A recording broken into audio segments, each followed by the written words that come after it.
Terima kasih pemirsa, masih bersama kami dalam Damai Indonesiaku, spesial Ramadan dengan tema yang sangat menarik sekali, bagaimana hukumnya ketika kita harus berpuasa namun kita dalam safar atau dalam perjalanan jauh. Nah, kita sudah masuk dalam segmen tanya jawab. Kami beri 3 penanya, yang kesempatan 3 penanya akan mengajukan pertanyaan. Ada Nurul Fauziah yang nanti akan dijawab oleh Syekhuna Syekh Ahmad Al-Misri. Silakan Mbak Nurul. Warahmatullahi wabarakatuh. Waalaikumsalam warahmatullahi wabarakatuh. Nama saya Nurul Fauzia dari Keranji. Mohon bertanya, Ustadz Syekh. Seseorang telah bertekad untuk melakukan bepergian sehingga ia tidak berpuasa mulai esok hari.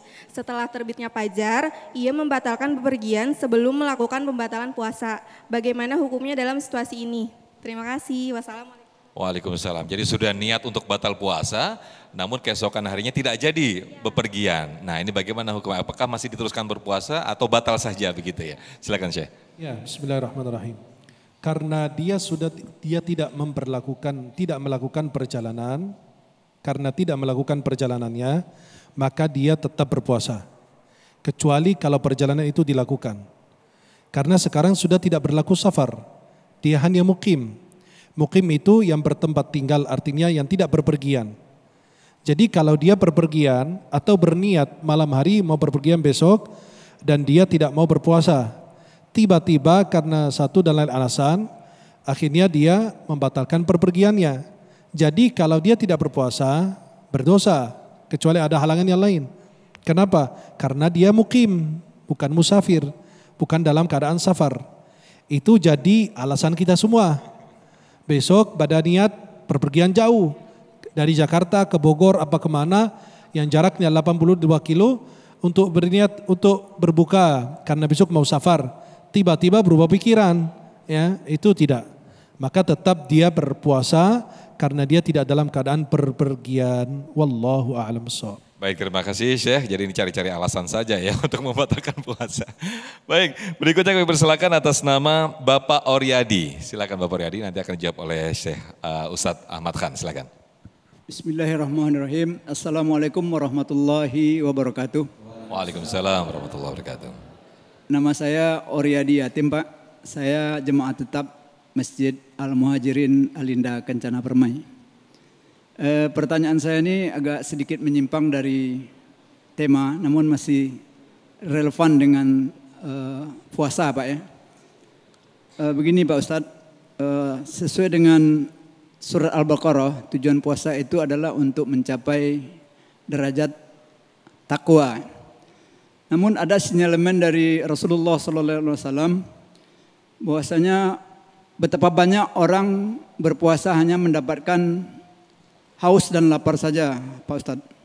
Mohon pencerahan atau jawaban dari Pak Ustadz Syekh Ahmad. Terima kasih. Assalamualaikum warahmatullahi wabarakatuh. Waalaikumsalam warahmatullahi wabarakatuh. Ustadz Ahmad Khan untuk menjawabnya. Karena tadi Syekh sudah menjawab, kami persilakan untuk Ustadz Ahmad Khan. Silakan. Bismillahirrahmanirrahim.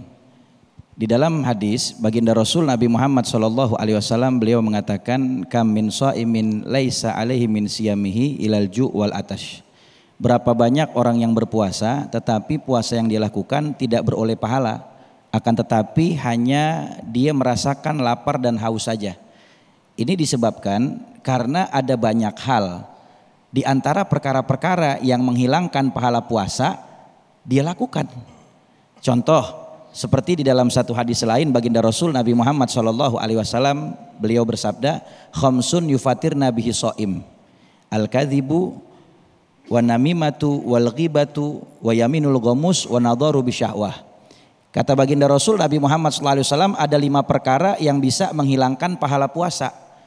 Jadi di dalam puasa itu secara fikih ada yang membatalkan puasa, ada yang tidak membatalkan puasa tapi menghilangkan pahala puasa. Jadi kalau ada orang yang melakukan apa yang Nabi katakan di dalam hadis ini, maka bisa jadi puasanya secara hukum dia sah, tidak batal, tetapi bisa jadi pahala puasanya hilang. Apa saja perkara tersebut? Kata Nabi, al-kadhibu, yang pertama dusta. Orang lagi puasa tapi ngebohong mulu. Ya, minta duit sama suami, bang minta duit bakal beli baju lebaran, berapa? Gope, padahal belinya cuma 2,5. Yang 2,5-nya jatah preman. Makanya orang perempuan kan lihat dah, keranjang cekotnya banyak. Iya, sampai kagak bisa ngisi lagi. Ya, tapi kagak dicekot-cekotin.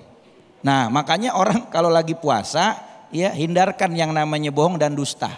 Ya, jangan kita berbohong, jangan kita berdusta karena bisa menghilangkan pahala puasa. Makanya sekolahan ini di bulan Ramadan, sekolahan yang harus kita pahami bahwa tujuan Ramadan itu untuk melatih diri kita. Tujuannya setelah Ramadan nanti segala perkara yang kita hindari saat sedang berpuasa jangan kita lakukan juga. Cuman kebanyakan kita kan nggak bohongnya pas lagi puasa doang. Ntar kalau udah lebaran akan udah boleh bohong lagi. Siapa yang bilang? Bohong tetap kagak boleh. Itu yang pertama ya. Yang kedua adalah wanamimah, naklul kalam di kostil iftitan, melempar-lemparkan ucapan dengan tujuan fitnah. Datang ke si fulan A menjelek-jelekan fulan B, datang ke fulan B menjelek-jelekan fulan A, akhirnya fulan A fulan B berantem gara-gara fulan C, akhirnya ribut. Itu namanya mengadu domba. La yadkhulul jannah namam, haram masuk surga orang yang suka mengadu domba, dan itu bisa menghilangkan pahala puasa. Yang ketiga, kata Nabi, al-ghibah, ngomongin aib orang. Hati-hati lagi puasa. Makanya kalau ngabuburit mendingan di majelis taklim.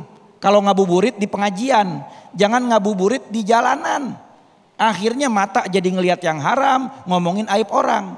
Manusia tuh paling pinter, nilai dan monten dosa orang tapi lupa dengan dosa sendiri.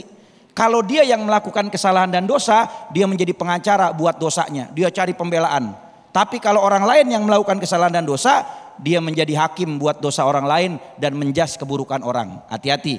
Kata Nabi Muhammad, al-ghibah asyadu minazina, ngomongin aib orang itu lebih dahsyat dari zina. Bukan dari segi dosanya. Kalau dosanya, maka dosa zina lebih besar daripada dosa ghibah, tapi dari dampaknya.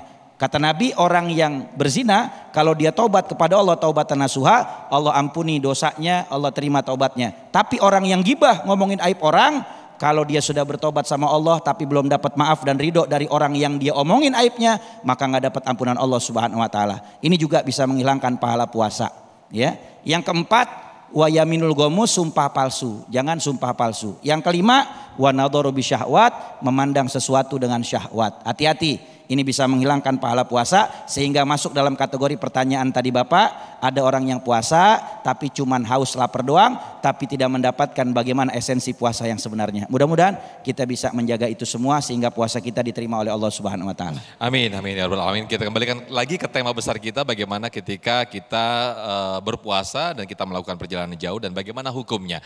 Nah, untuk itu kami persilakan satu penanya lagi yang akan mengajukan pertanyaan dan akan dijawab oleh Syekh Ahmad Al-Misri. Ibu Tating ya, boleh berdiri, silakan Ibu Tating.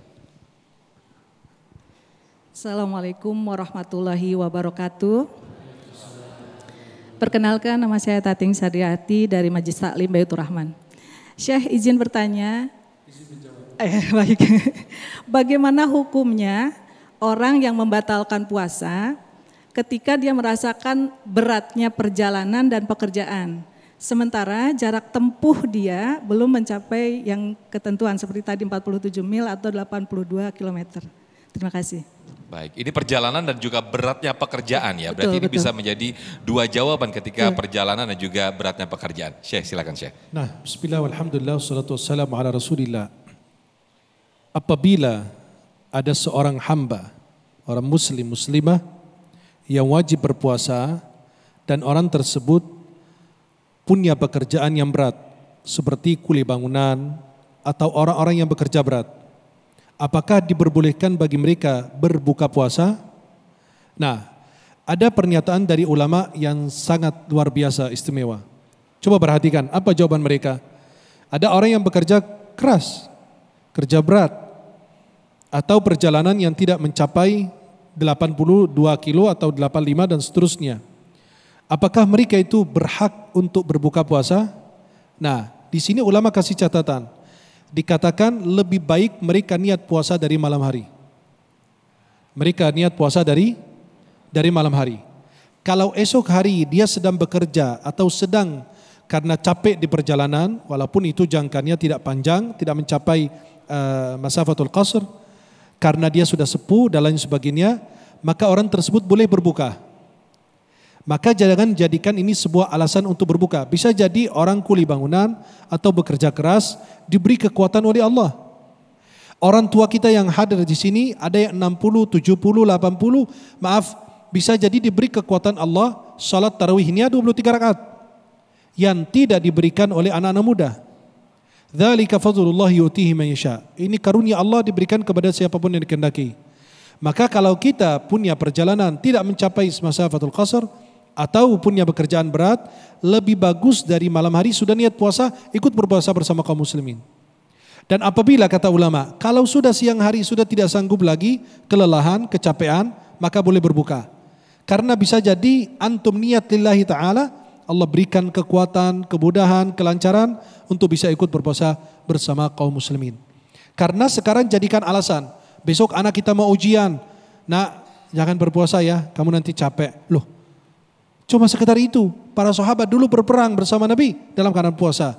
Orang-orang salih dulu ada yang puasa sepanjang tahunnya kecuali 5 hari. 2 hari raya Idul Fitri, Idul Adha, dan 3 hari tasyrik. 5 hari mereka tidak berpuasa karena haram. Dan sisanya mereka berpuasa setiap hari. Subhanallah. Dan mereka diberikan kekuatan oleh Allah Subhanahu wa taala. Sekarang lagi besok mau ujian, katanya mau enggak kuat, harus berbuka. Besok ada pekerjaan berat, ini ada bekerja di masjid, gotong royong di masjid dan lain sebagainya. Itu kan sampai bilang, wah ini capek besok nanti gimana? Mendingan lebih bagus diberbuka. Jangan mengentengkan, menggampangkan perintah Allah. Bisa jadi antum diberi kekuatan luar biasa, lebih dari orang muda, anak muda. Kenapa? Karena itu perintah Allah. Dan apabila dikerjakan dengan kesenangan hati yang paling senang, lapang dan lain, itu diberikan kekuatan, kemudahan oleh Allah Subhanahu wa taala. Wallahu a'lam bishawab. Baik, terima kasih Syekhuna atas jawabannya, dan berikutnya di segmen berikut pemirsa kami akan bacakan pertanyaan lewat Instagram @damaiindonesiaku_tv1. Nanti akan kami pilih penanya atau kepala netizen yang sudah mengajukan pertanyaan dan akan dijawab oleh guru-guru kami. Tetaplah bersama kami pemirsa dalam Damai Indonesiaku spesial Ramadan.